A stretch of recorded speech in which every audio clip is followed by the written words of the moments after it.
Human relationships are often built on ideals of trust, gratitude, and mutual support. From an early age, we are encouraged to help others, to be generous with our time and energy, and to believe that kindness will naturally be returned. Yet lived experience frequently contradicts this belief. Many individuals discover, often painfully, that the very people they supported, guided, or uplifted become sources of resentment, competition, or betrayal. This contradiction creates confusion and self-doubt. Why would someone who benefited from care and encouragement respond with hostility or harm? Understanding this phenomenon requires moving beyond moral judgments and into the deeper psychological dynamics of insecurity, envy, and fear. The paradox of helping and harm. Helping another person is often assumed to create gratitude and loyalty. However, relationships are not governed solely by logic or moral ideals. They are shaped by emotions, self-perception, and unhealed wounds. When one individual consistently provides guidance or support, an unspoken imbalance can develop.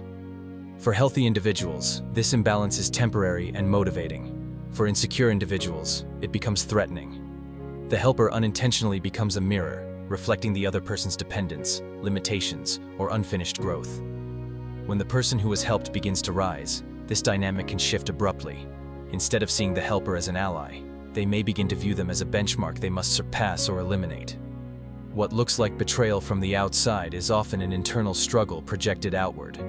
The helper becomes a symbol of everything the other person fears about themselves: inadequacy, stagnation, or inferiority. Betrayal as a psychological defense. Betrayal is often misunderstood as deliberate cruelty.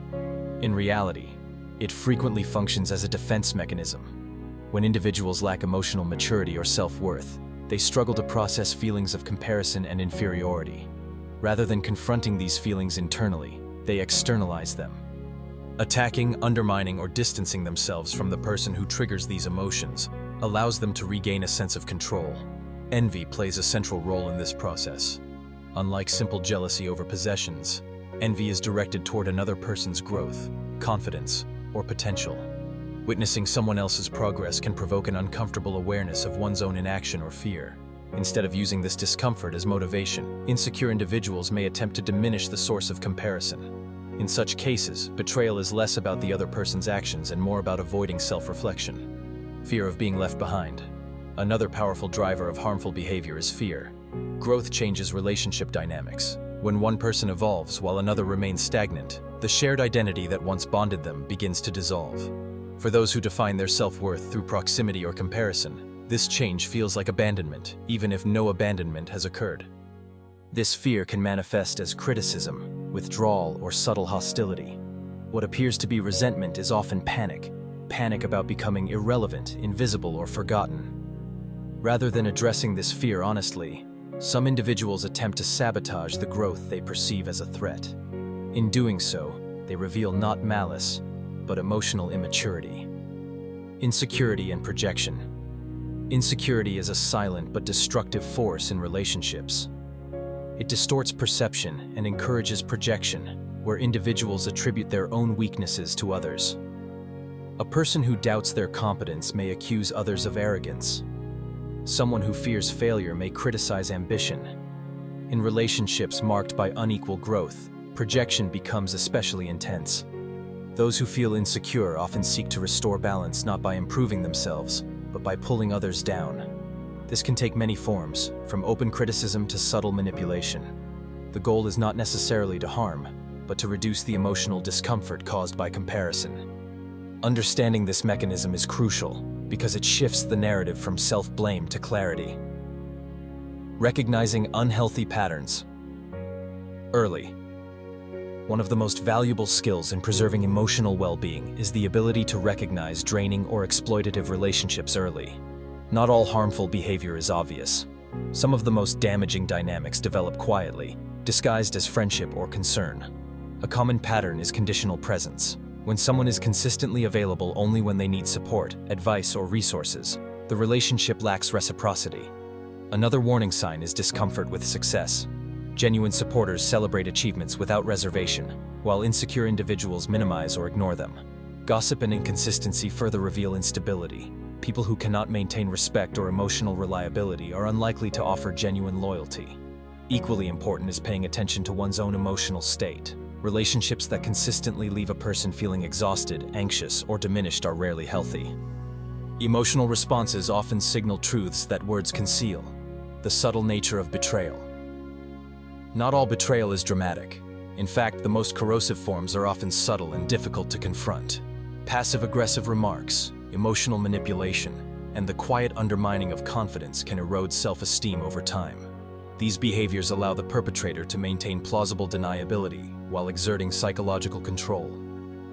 One particularly damaging tactic is the distortion of reality, where individuals deny or dismiss another's experiences. This creates confusion and self-doubt, weakening the victim's trust in their own perceptions. Over time, such dynamics can be more harmful than overt conflict, because they attack the foundation of self-confidence. Recognizing these patterns is not about assigning blame, but about reclaiming agency. Awareness disrupts manipulation and restores clarity. Growth as a trigger. Personal growth is often celebrated in theory, but resisted in practice. While self-improvement is admired from a distance, it becomes uncomfortable when it occurs within close relationships. Growth challenges established hierarchies and identities. For those unwilling to evolve, it can feel like judgment, even when none is intended. As individuals grow, they may naturally outgrow certain relationships. This is not an act of betrayal, but a consequence of change. However, those who feel left behind may interpret it as rejection and respond defensively.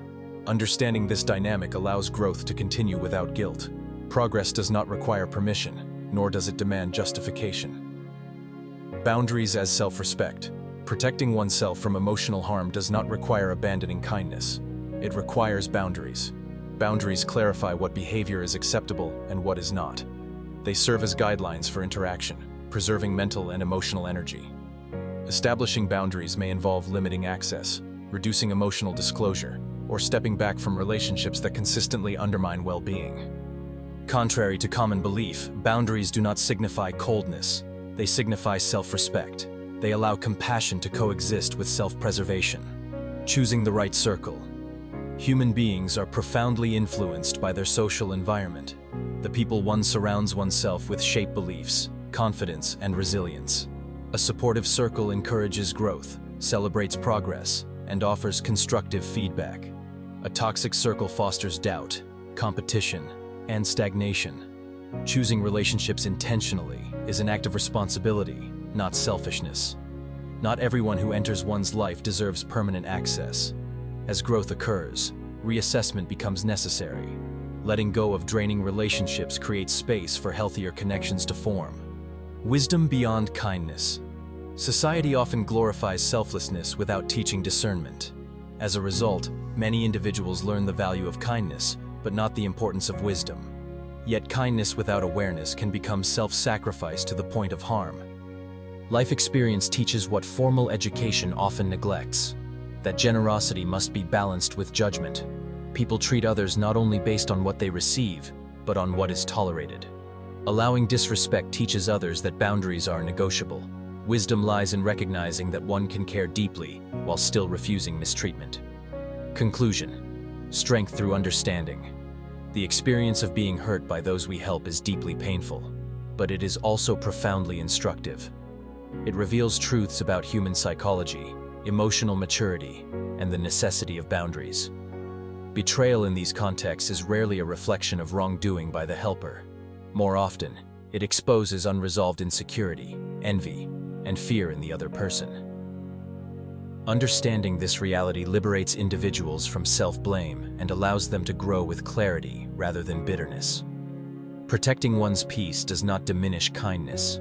It strengthens it by grounding it in self-respect. When compassion is paired with wisdom, it becomes sustainable.